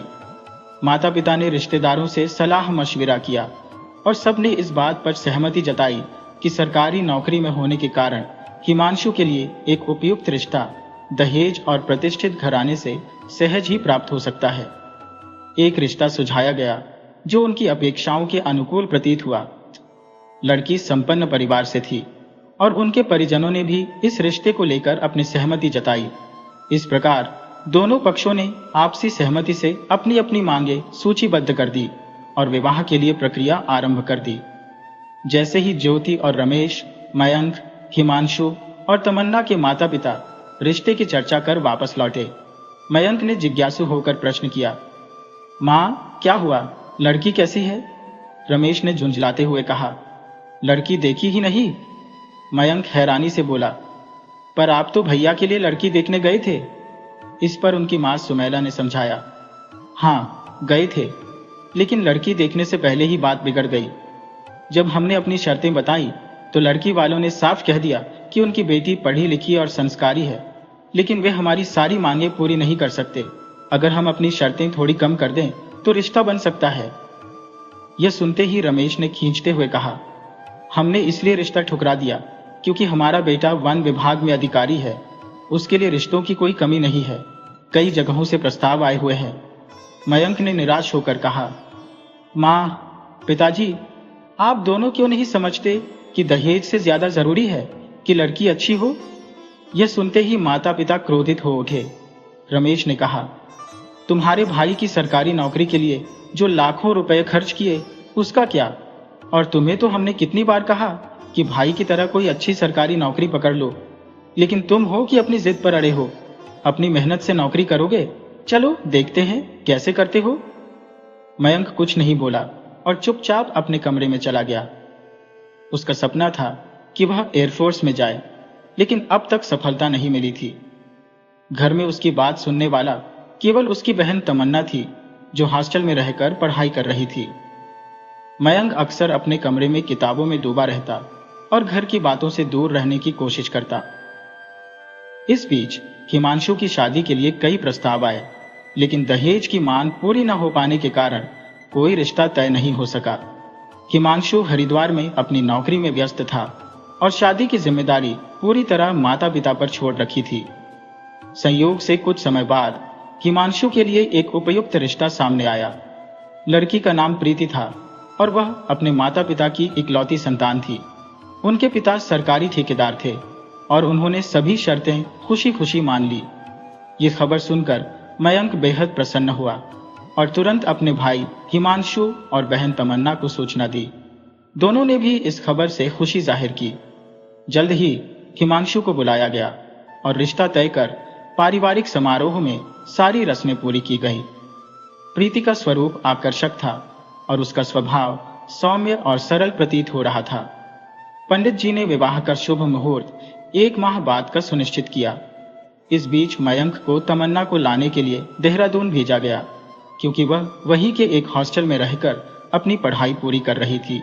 जब मयंक तमन्ना को लेकर घर पहुंचा तो वह अपने माता पिता को देखते ही भाव विभोर होकर उनके गले लग गई। तमन्ना अपनी सहेली धरा से मिलने के लिए उत्साहित थी, लेकिन उसकी मां सुमैला ने उसे रोकते हुए कहा, तमन्ना जरा रुक जाओ, धरा को कहो कि वह जल्दी केदारनाथ से सामान निकालकर घर आ जाए। मुझे शादी की तैयारियों में मदद की सख्त जरूरत है। मुझे तो कुछ समझ ही नहीं आ रहा कि क्या कैसे करना है। तमन्ना ने जवाब दिया, ठीक है मां, मैं धरा को बुला लाती हूँ, क्योंकि धरा और तमन्ना बचपन से घनिष्ठ मित्र थी। सुमैला ने मुस्कुराते हुए कहा, तुम्हारी यह सहेली धरा सचमुच बहुत समझदार और गुणी है। उसने जिले में टॉप किया है। बेचारे की मां तो बचपन में ही गुजर गई। उसके पिता, जो एक शिक्षक है, ने ही उसे इस काबिल बनाया। घर में शादी की चहल पहल बढ़ गई थी। रिश्तेदारों का आना जाना शुरू हो चुका था। इस दौरान तमन्ना अपने पिता और भाइयों के साथ बाजार गई हुई थी। उधर सुमैला एक अलग कमरे में बैठकर प्रीति को देने के लिए गहनों, कपड़ों और अन्य सामानों की छंटाई में व्यस्त थी। तभी कमरे के दरवाजे से एक आवाज आई, नमस्ते मौसी जी। सुमैला ने मुड़कर देखा तो धरा खड़ी थी। उसे देखकर सुमैला का चेहरा खुशी से खिल उठा। उन्होंने कहा, अच्छा हुआ तुम आ गई। मुझे तो कुछ समझ नहीं आ रहा कि बहू को शगुन में क्या देना चाहिए। धरा मुस्कुराते हुए बोली, मौसी जी, इसमें परेशान होने की कोई बात नहीं, मैं मदद कर देती हूँ। कुछ ही समय में धरा ने सभी सामानों को सलीके से अलग अलग रख दिया और सुमैला को समझाया, ये सब भाभी को पसंद आएगा, चिंता मत कीजिए। सुमैला ने राहत की सांस लेते हुए कहा, धरा, तुमने तो मेरी बड़ी मुश्किल हल कर दी। शादी का दिन आ गया। घर में हर कोई बारात के लिए तैयार होने में व्यस्त था। तमन्ना को धरा तैयार कर रही थी। तभी मयंक हाथ में अपनी शेरवानी लेकर इधर उधर घूम रहा था। उसने चिढ़ते हुए कहा, कोई मेरी शेरवानी का बटन लगा दे। पता नहीं कैसे निकल गया। लेकिन हर कोई अपनी तैयारियों में व्यस्त था। आखिरकार मयंक धरा और तमन्ना के पास पहुंचा और बोला, तमन्ना, जरा मेरा बटन लगा दो। तमन्ना ने कहा, अभी मैं खुद तैयार हो रही हूं। मयंक उदास होकर बोला, ठीक है, मैं इसे ऐसे ही पहन लेता हूं। यह सुनकर धरा ने मुस्कुराते हुए कहा, लाइए, मैं लगा देती हूं। कुछ ही मिनटों में उसने शेरवानी का बटन लगा दिया। जब सुमैला कमरे में आई तो उन्होंने धरा को देखकर कहा, धरा, तुम अभी तक तैयार नहीं हुई? धरा ने उत्तर दिया, मौसी जी, बस अब जा रही हो। जब धरा तैयार होकर आई तो उसकी सादगी और सौम्यता ने सबका ध्यान खींच लिया। हल्के मेकअप और खुले बालों में वह अप्रतिम लग रही थी। मयंक की नजरें तो उससे हट ही नहीं रही थी। तमन्ना ने धरा को देखकर चकित होते हुए कहा, अरे, इतने महंगे लहंगे में भी तुम अपने साधारण सूट से अधिक सुंदर लग रही हो। उसकी बात पर धरा मुस्कुराई, लेकिन तमन्ना के मन में यह सवाल बना रहा कि आखिर साधारण वेशभूषा में भी धरा इतनी आकर्षक कैसे लग सकती है। बारात सज धज कर निकल चुकी थी और विवाह की रस्में सजीवता से संपन्न हो रही थी। प्रीति अपनी ससुराल दहेज के भारी भरकम सामान के साथ आई, जिसमें गहने, कीमती कपड़े और अन्य महंगे उपहार शामिल थे। आस पड़ोस और रिश्तेदारों की आंखें चौंधिया गई और हर कोई सुमैला और रमेश को बधाई देने लगा कि उन्हें इतनी योग्य बहू मिली। प्रीति घर के हर सदस्य के लिए सुंदर तोहफे लाई थी। तमन्ना भी प्रीति से मिलकर बेहद प्रसन्न हुई। धीरे धीरे शादी की भीड़भाड़ खत्म हो गई और मेहमान विदा होने लगे। शादी के तीसरे दिन हिमांशु को अपनी नौकरी पर वापस जाना था। उसने शादी के लिए काफी छुट्टियां ले रखी थी। सुमैला ने हिमांशु के लिए सामान तैयार करना शुरू कर दिया। उसी दौरान प्रीति भी अपना सामान बांधने लगी। ये देखकर सुमैला ने चौंकते हुए पूछा, अरे बेटी, तुम क्यों सामान बांध रही हो? प्रीति ने सहजता से उत्तर दिया, मैं हिमांशु जी के साथ जा रही हूं। सुमैला ने व्यथित होकर कहा, पर अभी तो शादी को सिर्फ 2 दिन हुए हैं, कुछ समय तो हमारे साथ बिता लो, फिर हिमांशु के साथ चली जाना। प्रीति ने हिमांशु की ओर देखा और हिमांशु ने कहा, माँ। प्रीति ने पहले ही स्पष्ट कर दिया था कि शादी के बाद वह मेरे साथ ही रहेगी। सुमैला ने असहाय होकर कहा, पर बेजा, मैं भी तो कुछ समय अपनी बहू के साथ बिताना चाहती थी। कितने अरमान थे मेरे। लेकिन प्रीति ने अपनी बात पर अड़िग रहकर सुमैला की बातें अनसुनी कर दी। अगले दिन हिमांशु प्रीति को लेकर दहेज में मिली कार से सहारनपुर होते हुए हरिद्वार के लिए रवाना हो गया। सुमैला की आंखों में उदासी घर कर गई, लेकिन न हिमांशु ने उसकी परवाह की, न ही प्रीति ने। तमन्ना को भी मयंक हॉस्टल छोड़ने देहरादून चला गया। कुछ दिनों की हलचल के बाद घर में सन्नाटा पसर गया। अब बस सुमैला, रमेश और मयंक ही घर में रह गए। सुमैला की तबीयत खराब होने लगी और मयंक ने एक घर के काम के लिए एक नौकरानी दामिनी को रख लिया। लेकिन दामिनी का काम सुमैला को कभी पसंद नहीं आता। वह अक्सर उसे कुछ न कुछ सुनाया करती। दामिनी अपने काम में लगनशील थी, लेकिन सुमैला को उसकी हर बात खटकती थी। एक दिन पड़ोस की महिलाएं सुमैला से मिलने आई और मयंक की शादी का जिक्र छेड़ दिया। सुमैला ने खिन्नता से कहा, अब तो मुझे किसी से कोई उम्मीद नहीं रही। जमाना बदल गया है। आजकल की बहुएं पति को ही परिवार मानती हैं। न सास की सेवा का भाव है, न ही परिवार के प्रति कोई लगाव। समय बीतता गया। प्रीति और हिमांशु मेहमानों की तरह आते और कुछ दिन रुककर चले जाते। सुमैला के अरमान मन में ही रह गए। मयंक ने भी फौज में भर्ती के लिए परीक्षा दी और तैयारी में लग गया। एक दिन धरा अपने पिता मास्टर जी के साथ अपने विवाह का निमंत्रण लेकर सुमैला के घर आई। सुमैला ने रमेश को बीच में रोकते हुए कहा, आप लोग साधु में जरूर आइएगा।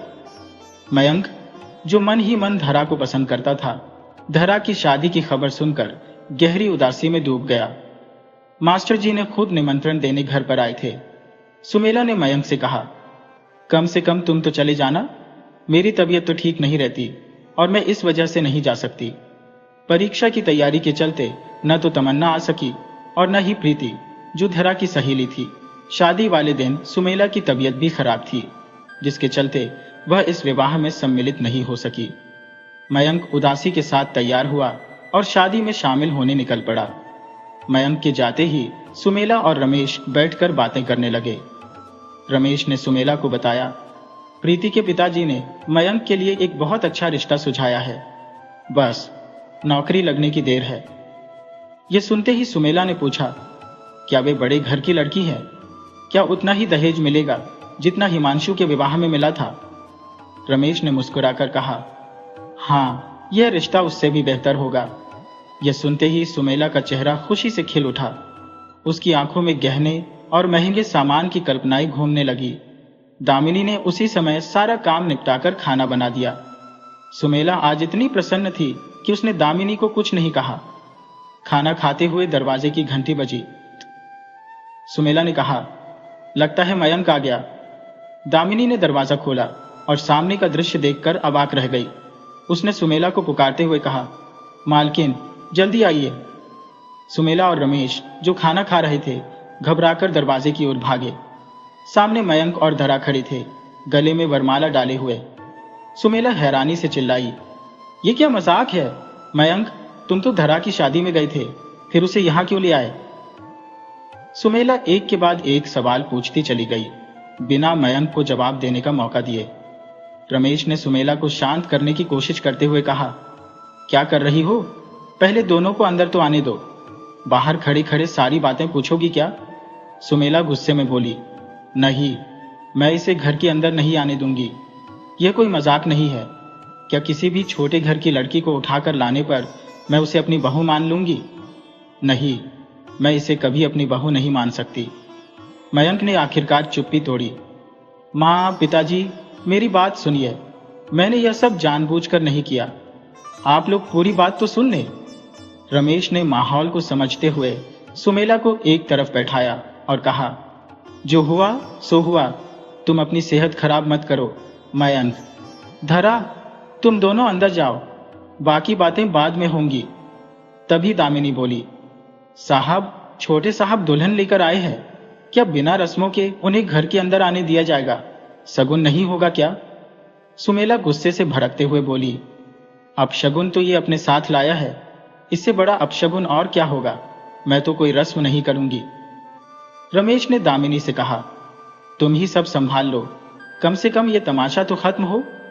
दामिनी ने यह समझदारी दिखाई कि पड़ोसियों के सामने तमाशा बनने से बचना चाहिए। वह थाल में आरती की सामग्री और चावल से भरा कलश लेकर आई और कुमकुम की थाल के साथ सारी रस्में पूरी कर दी। धीरे धीरे धरा, जो अब मयंक की पत्नी बन चुकी थी, घर में प्रवेश कर गई। रमेश ने कहा, दामिनी, धरा को मयंक के कमरे में ले जाओ, बाकी बातें हम मयंक से करेंगे। सैंधी। दामिनी धरा को कमरे में ले गई और उसे पानी लाकर दिया। उसने धरा से कहा, छोटी मालकिन, आप बहुत भाग्यशाली हैं। हमारे साहब आपको हमेशा खुश रखेंगे। आप चिंता मत कीजिए और रोइए मत। दूसरी ओर रमेश और सुमेला ने मयंक पर सवालों की बौछार कर दी। मयंक ने गहरी सांस लेते हुए सारी बात बताई। पिताजी, मैं क्या करता। धरा दुल्हन बनकर मंडप में बैठी थी। सभी लोग बारात का इंतजार कर रहे थे। तभी मास्टर जी को फोन आया। जिस लड़के से शादी होनी थी वह किसी और लड़की के साथ भाग गया। मयंक ने अपनी बात जारी रखते हुए कहा, मास्टर जी इस खबर से टूट गए। उन्होंने यह बात सिर्फ मुझसे और अपने कुछ करीबी दोस्तों से साझा की। उन्होंने कहा कि इतनी मुश्किलों से कर्ज लेकर शादी की तैयारी की थी। अब अगर बारात नहीं आई तो समाज क्या कहेगा। मेरी बेटी के बारे में कैसी कैसी बातें होंगी। कौन उससे शादी करेगा, वह कैसे जीवन जिएगी। इतना कहते कहते मास्टर जी रो पड़े और बेहोश हो गए। धरा ने तुरंत डॉक्टर को बुलाया। डॉक्टर ने बताया कि यह सदमे की वजह से हुआ है। उनकी हालत ऐसी नहीं थी कि वे और कोई आघात सहन कर पाते। इधर मंडप में लोग जयमाला का इंतजार कर रहे थे और उधर मास्टर जी की हालत देखी नहीं जा रही थी। मुझे समझ नहीं आया कि क्या करूं। मैंने मास्टर जी से कहा, अगर आप मुझे धरा के लायक समझते हैं तो मैं उससे शादी करने के लिए तैयार हूं। मेरी बात सुनकर उनकी आंखों में उम्मीद की किरण जागी। सभी लोगों को यह प्रस्ताव सही लगा। धरा को जब यह बात पता चली तो उसने कहा, आप दया के कारण इतना बड़ा फैसला मत लीजिए। समय के साथ मैं अपने पिताजी को संभाल लूंगी। मैंने उससे पूछा, क्या तुम मुझे पति के रूप में पसंद नहीं करती। इस पर धरा ने कहा, जो भी लड़की आपकी पत्नी होगी वह अपने आप को सौभाग्यशाली मानेगी। मास्टर जी ने भी धरा से कहा, बेटी, मुझे नहीं पता कि मैं इस दुनिया में कितना समय और रहूंगा। अगर तुम अच्छे घर में चली जाओ तो मुझे संतोष होगा। यह सुनकर धरा फूट फूट कर रो पड़ी और कहा, पिताजी, आपको कुछ नहीं होगा। फिर आवश्यक रस्मों के साथ मेरी और धरा की शादी संपन्न हुई। सुमेला गुस्से में बोली, तूने तो जैसे समाज सेवा का ठेका ले रखा है। क्या हर मुश्किल को अपने गले का हार बना लेगा। रमेश ने उन्हें शांत करते हुए समझाया, जो होना था वो हो गया। अब इन बातों का कोई औचित्य नहीं है। सच को स्वीकार करना होगा। अब सबसे जरूरी यह है कि रिश्तेदारों को कैसे बताया जाए। इसके लिए हिमांशु और तमन्ना से बात करनी होगी। तमन्ना उस समय आ नहीं सकी, लेकिन अगले दिन हिमांशु को बुलाने की योजना बनी। इधर मयंक अपने कमरे में पहुंचा, जहां धरा पहले से बैठी हुई थी। धरा ने उसे देखकर खड़े होकर कहा, क्या आप अभी भी नाराज हैं। मयंक ने हल्की मुस्कान के साथ जवाब दिया, समय के साथ सब ठीक हो जाएगा। वह थोड़ा रुका और फिर बोला, मैं सोफे पर सो जाऊंगा, तुम बिस्तर पर आराम करो। मैं समझता हूं कि अभी तुम्हारे मन की स्थिति कैसी होगी। जब तुम्हें लगेगा कि मैं तुम्हारे पति के योग्य हो और तुम मुझे मन से स्वीकार करोगी, तभी हमारा रिश्ता पूर्ण होगा। तब तक मैं तुम्हें किसी तरह की बाध्यता में नहीं रखूंगा। रात धीरे धीरे बीत गई। अगले दिन सबके उठने से पहले ही धरा ने नहा धोकर पूजा कर ली। जब सुमेला और रमेश उठे और यह देखा तो वे प्रभावित हुए, लेकिन इसे जाहिर नहीं किया। धरा ने उनके चरण स्पर्श की। रमेश ने कहा, सदा सुहागन रहो। सुमेला ने बेमन से कहा, भले ही मेरी बहू बन गई हो, लेकिन छोटे घर की लड़की को मैं इस घर की बहू नहीं मानूंगी। धरा समझ गई कि उसे इस घर में सबका दिल जीतने के लिए कठिन प्रयास करना होगा। रमेश ने हिमांशु और तमन्ना को बुलाने की बात की। जब तमन्ना को यह सब पता चला तो वह बेहद खुश हो गई। तमन्ना, जो धरा की सहेली थी, अब उनकी भाभी बन चुकी थी। एक शानदार पार्टी का आयोजन हुआ। पार्टी में हर कोई धरा की खूबसूरती की तारीफ कर रहा था। यह देखकर प्रीति को ईर्ष्या हो रही थी। महंगे गहने और शानदार साड़ी पहनने के बावजूद प्रीति का प्रभाव फीका लग रहा था। पार्टी खत्म होने के बाद सुमेला ने धरा को ताने मारने शुरू कर दिए। प्रीति अक्सर अपने दहेज का घमंड करती और धरा पर कटाक्ष करती, लेकिन धरा ने कभी किसी बात का बुरा नहीं माना। समय के साथ धरा ने घर की जिम्मेदारी संभाल ली। सुमेला की देखभाल में उसने कोई कसर नहीं छोड़ी। वह उनकी दवा समय पर देती और उनकी सेवा करती। इसके विपरीत प्रीति ने कभी इस बात की परवाह नहीं की कि सुमेला को किस चीज की जरूरत है। धीरे धीरे सुमेला का स्वास्थ्य बेहतर होने लगा। डॉक्टर भी इस सुधार से खुश थे। मयंक ने भी इस दौरान धरा का भरपूर साथ दिया। समय के साथ मयंक को एहसास हुआ कि उसने धरा के साथ न्याय किया है। दोनों ने एक दूसरे को पति पत्नी के रूप में स्वीकार कर लिया। कुछ समय बाद मयंक ने एयरफोर्स की परीक्षा उत्तीर्ण की। उसे ट्रेनिंग के लिए बुलाया गया। ये खबर पूरे घर के लिए गर्व का क्षण थी। तमन्ना की पढ़ाई उस वर्ष समाप्त हो चुकी थी और वह भी घर लौट आई। अब तमन्ना धरा के साथ ही रहने लगी थी। धरा का मन भी अब स्थिर था। हालांकि मयंक का प्रशिक्षण के लिए दूर जाना उसे भीतर से खलता था। इस दूरी का दर्द तो था ही, मगर मयंक की नौकरी मिलने की प्रसन्नता भी मन में बसी थी। प्रीति और हिमांशु जब आते तो धरा उनका स्वागत पूरे आदर के साथ करती, लेकिन प्रीति के मन में धरा के लिए न तो कभी सम्मान जागा और न ही स्नेह। प्रीति उसे सदैव नीचा दिखाने की कोशिश करती, मानो वह गरीब घर की लड़की होने के कारण उनकी बराबरी के योग्य न हो। एक दिन जब मयंक प्रशिक्षण पूर्ण कर घर लौटे तो पूरा परिवार उनकी बातें सुनने को आतुर था। मयंक ने सूचना दी कि उनकी पोस्टिंग जोधपुर में हुई है। यह सुनकर तमन्ना प्रसन्नता से बोली, अब तो धरा भाभी भी साथ जाएंगी। प्रीति को यह सुनकर जलन होने लगी और उसने तीखे स्वर में कहा, धरा क्यों जाएगी? मांझी का ध्यान कौन रखेगा? तमन्ना मुस्कुराते हुए बोली, आपको कब से मां की सेहत की चिंता होने लगी? आपको तो यह भी पता नहीं होगा कि मां की बीमारी क्या है। धरा भाभी न केवल भैया बल्कि पूरे परिवार को अपना मानकर जीती है।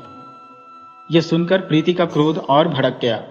उसने व्यंग्य करते हुए कहा, हमने तो ट्रकों भरकर दहेज दिया था, सारी मांगे पूरी की थी। तमन्ना ने तुरंत जवाब दिया, उसी दहेज की लालसा की तो सजा भुगत रहे हैं। तमन्ना के इन शब्दों ने माहौल में ऐसी खामोशी भर दी जैसे किसी चिंगारी ने राख को सुलगा दिया हो। जो मां और पिता कभी बहू के हाथ का एक निवाला तक नसीब नहीं कर पाए, उनके लिए यह पीड़ा असहनीय थी। आज तक प्रीति ने न तो मां को अपने हाथ से बना खाना दिया और न ही पानी का एक गिलास। मां की बीमारियों के दौरान भी मयंक ही उनकी सेवा में रत रहे। ऐसी परिस्थिति में भी प्रीति ने एक दिन के लिए मां के पास रहने की जहमत नहीं उठाई। परिवार को वस्त्रों और सामग्री से अधिक सच्चे आदर और प्रेम की आवश्यकता होती है। यदि आप स्वयं में वह भाव न रखती हो तो दूसरों को कैसे प्रदान करेंगी? तमन्ना ने क्रोध में प्रीति से यह कह दिया। मयंक ने तेज स्वर में तमन्ना को डांटा, अपनी भाभी से ऐसे बात मत करो। तमन्ना तुरंत पलटकर बोली, भैया, जब शादी के तुरंत बाद प्रीति भाभी आपके साथ रह सकती थी तो धरा भाभी इतने वर्षों बाद क्यों नहीं जा सकती? यह सुनते ही धरा ने बीच में आकर बात को शांत करने का प्रयास किया। उसने गहरी सांस लेते हुए कहा, मैं स्वयं कहीं नहीं जाना चाहती। मेरी मां तो बचपन में ही चली गई थी। अब जो मां मिली है उन्हें छोड़कर जाने का ख्याल भी मेरे लिए असंभव है। यह सुनकर सुमेला का मन द्रवित हो गया, लेकिन उन्होंने कुछ नहीं कहा। वही प्रीति क्रोध में पैर पटकती हुई अपने कमरे में चली गई। कुछ समय बाद रमेश और तमन्ना रमेश के छोटे भाई के पोते के जन्मदिन के लिए मेरठ चले गए। घर में सुमेला और धरा अकेली थी। एक सुबह जब सुमेला स्नान करके बाहर निकल रही थी तो अचानक उनका पैर फिसल गया। वह बुरी तरह गिर पड़ी, जिससे उनके हाथ और पैर में गहरी चोट आई। गिरने की आवाज सुनकर धरा तुरंत वहां पहुंची। मां को घायल देख वह घबरा गई, लेकिन तुरंत संभली। सुमेला दर्द से कराह रही थी और बोलने में भी असमर्थ थी। धरा ने तुरंत मयंक को फोन किया। मयंक ने कहा, तुम एम्बुलेंस बुलाओ, मैं अभी आता हूं। धरा ने एम्बुलेंस का इंतजाम किया और अपनी सास को अस्पताल ले गई। डॉक्टर ने जांच के बाद कहा कि हाथ की हड्डी टूट चुकी है और पैर में गंभीर मोच है, ऑपरेशन करना पड़ेगा। धरा ने बिना किसी झिझक के सारी औपचारिकताएं पूरी की और सुमेला को अस्पताल में भर्ती करा दिया। रमेश और तमन्ना जब तक पहुंचे तब तक धरा ने सब कुछ संभाल लिया था। वह पूरी रात अस्पताल में जागती रही, सासू माँ की सेवा में कोई कसर नहीं छोड़ी। अगले दिन मयंक भी पहुंचा। वह सीधे अस्पताल गया और माँ को देखकर भावुक हो गया। रमेश ने दुखी स्वर में कहा, बेटा, तो इतनी दूर से सहारनपुर से आया, लेकिन तेरा भाई जो हरिद्वार में इतने पास है वह अब तक नहीं पहुंचा। उसे अपनी माँ की कोई चिंता नहीं है। मयंक ने गंभीरता से कहा, पिताजी, मुझे बहुत मुश्किल से छुट्टी मिली है, लेकिन भाई को माँ की परवाह नहीं है। ये बात सच में तकलीफ देती है। ऑपरेशन के बाद सुमेला को अलग वार्ड में रखा गया। जब उन्हें होश आया तो उन्होंने चारों तरफ देखा और धीरे से पूछा, प्रीति क्यों नहीं आई? मयंक ने हल्के से कहा, भैया और माँ, मैं तो आने के लिए कह रहा था, लेकिन भैया ने टालते हुए कहा कि क्या जल्दी है, कल आ जाओ या अपने काम निपटाकर ही आना। रमेश की आंखों में भावनाओं का समंदर उमड़ आया। धरा और मयंक ने रमेश और तमन्ना को घर लौटकर आराम करने का आग्रह किया। सुमेला को अस्पताल में 5 दिनों तक रहना था। धरा ने घर का सारा काम संभाला और रातों में अस्पताल में मां की सेवा में जुटी रही। तमन्ना घर पर पिता की देखभाल में लगी रही। लगातार रातों की जागरण के कारण धरा की तबीयत भी बिगड़ने लगी। 3 दिन बाद हिमांशु और प्रीति पहुंचे। रमेश ने कहा, अब बड़ी बहू आ गई है तो वह मां के पास एक रात रुक जाएगी। प्रीति थके हुए स्वर में बोली, मैं सफर से आई हूं और रात में जागना मेरे लिए मुमकिन नहीं है। दवाइयों की गंध मुझसे सहन नहीं होती, मुझे उल्टियां होने लगती हैं। तमन्ना चुभते शब्दों में बोली, मुझे पहले ही पता था कि आप यही कहेंगी। भला बिना धरा भाभी के कैसे कुछ हो सकता है? 3 रातों से तो वो सोई भी नहीं है। प्रीति ने तुनक कर कहा, धरा तो यहां है, वह रुक जाएगी। हिमांशु ने प्रीति का पक्ष लेते हुए कहा, प्रीति की तबीयत ठीक नहीं है, वह नहीं रुक सकती। चिंता मत कीजिए, मैं रुक जाऊंगा। रमेश और तमन्ना एक दूसरे का मुंह देखने लगे। सबके चले जाने के बाद सुमेला ने रमेश से गहरी उदासी में कहा, हमने दहेज के लालच में अपने बेटे को पराया बना दिया। अब वह हमारा नहीं रहा, पर धरा बहू होकर भी बेटी के समान है। मैंने उसे कितना बुरा भला कहा, लेकिन उसने कभी जवाब नहीं दिया। सुमेला की हालत में सुधार होते ही डॉक्टर ने उन्हें घर पर आराम करने की सलाह दी। मयंक ने अपने लौटने से पहले एक पुरानी कार खरीदी और घर लाया। रमेश ने पूछा, यह क्यों खरीदी? मयंक ने जवाब दिया, अभी नई कार खरीदने की सामर्थ्य नहीं है। मां को अस्पताल ले जाना बार बार जरूरी हो सकता है, इसलिए यह सुविधा दी है। साथ ही ड्राइवर भी रखा है ताकि आपको किसी असुविधा का सामना न करना पड़े। धरा यह देखकर प्रसन्न हो गई। तमन्ना ने भी खुशी जताई और बोली, आपने बहुत अच्छा किया भैया। लेकिन प्रीति व्यंग्यात्मक स्वर में बोली, हाँ, बैठ जाओ पुरानी कार में। महंगी गाड़ियां तो हर किसी के नसीब में नहीं होती। तमन्ना ने तुरंत पलटकर जवाब दिया, सही कहा भाभी, पति की कमाई से पुरानी कार का आनंद लेना हर किसी के नसीब में नहीं होता। कुछ लोग तो दहेज में मिली चीजों से ही काम चलाते हैं। प्रीति चिढ़कर घर के भीतर चली गई। सुमेला के स्वस्थ होते ही उन्होंने धरा को अपने पुराने सोने के कंगन देते हुए कहा, यह कंगन मेरी सास ने मुझे दिए थे, आज मैं इन्हें तुम्हें दे रही हूं। तुम्हारी सेवा ने मेरा दिल जीत लिया है। तुम मेरी बहू नहीं, बेटी हो। मुझे माफ कर देना कि मैंने तुम्हारे साथ गलत व्यवहार किया। धरा ने सुमेला को गले लगा लिया। ये क्षण उनके रिश्ते को नई ऊंचाइयों पर ले गया। मयंक के जाने से पहले सुमेला ने धरा से आग्रह किया कि वह मयंक के साथ समय बिताए। धरा ने ससुराल और मयंक के साथ अपने जीवन को संतुलित करना शुरू कर दिया। समय के साथ तमन्ना की शादी भी हो गई।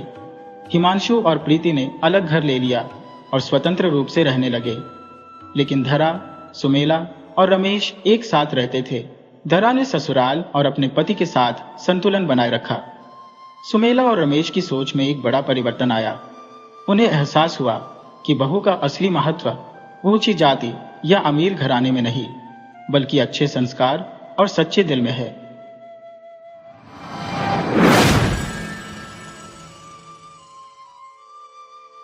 वीडियो अच्छी लगे हो तो इसे लाइक करें और ऐसी ही मजेदार कहानियों के लिए चैनल को सब्सक्राइब करें और बेल आइकन दबाएं। ज़्यादा से ज़्यादा अपने दोस्तों को शेयर करें। धन्यवाद।